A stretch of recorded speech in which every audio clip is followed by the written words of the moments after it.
አመኑበት፣ ሪስክ ወሰዱበት፣ አምጥተው በዋና አሰልጣኝነት ሾሙት። ይሄ ውሳኔያቸው ነው እንግዲህ ላለፈው የውድድር ዘመን ስኬት ያበቃቸው። ነገር ግን አርቴታ እዚህ ጋር እድለኛ ነው።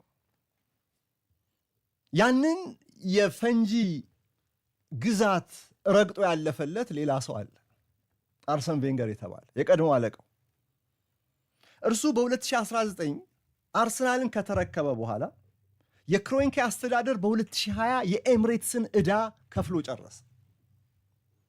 አርሰናል አሁን በፍጹም ጤናማ የፋይናንስ አስተዳደር ባልታወከ ፋይናንስ ማለት ነው መልሶ ቡድኑን የሚገነባበትን ተፈጥሯዊ የሆነ ጤናማ የሆነ ኦርጋኒክ እድገት ላይ ደረሰ ማለት ነው። ስለዚህ ሚኬል አርቴታ በሁለት ጉዳዮች ላይ የቅድሚያ ትኩረት አደረገ። አንድ የአርሰናል ስብስብ ደረጃ በደረጃ በስትራቴጂ መገንባት፣ ሁለተኛ አርሰናል ፉትቦል ክለብ ረዘም ባሉት ዓመታት ከ2004 በኋላ ባሉት ማለት ነው ከደጋፊው ጋር የተሰበረውን ያንን ግንኙነት እንዲጠገን ማድረግ ማለት ነው። እዚህ ላይ አተኮረ። ፍሬቢሱን እያገለለ በስብስብ ውስጥ ወጣትና ውጤታማዎቹን ተጫዋቾች እያስገባ አርሰናል እንደገና ፍሮም ዘ ስክራች ይገነባ ጀመር። እኔ ነኝ ትልቅ፣ እኔ ካልተሰማሁ የሚል ለጋሚ፣ እግር ጎታች፣ ብቃቱ ወርዶም አሁንም በስሙ ያለ በመልበሻ ቤቱ ሕግ የማይገዛ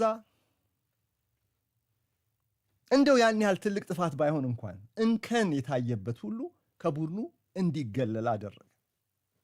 ባለፈው ሰሞን አርሰን ቬንገር የሰጡት አንድ ቃለ ምልልስ በማህበራዊ ሚዲያ ላይ ኮት አንኮት ተደርጎ አይቼ ነበር። አሁን አርሰናል ሻምፒዮን ሆኗል፣ አርሰናል ወደ ዳይናስቲ እንዲገነባ ከፈለገ ለሚኬል አርቴታ ይሄ ነው ምክሬ ብለው አርሰን ቬንገር የተናገሩት።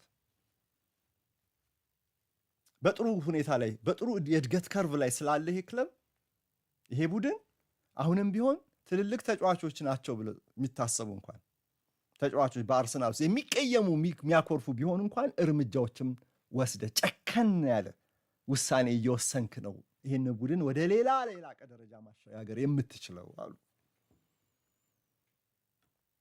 ባለፈ ስማቸው የተከበሩ ተጫዋቾች ካሉ እና ለመጪዎቹ ዓመታት ከአርሰናል ጋር ለዚህ ዓላማ ግን መምታት በቂ አይደሉም ከተባለ ማንም ይሁኑ ጨከን ብሎ ውሳኔ ማሳለፍ ያስፈልጋል ነው የአርሰን ቬንገር ምክር።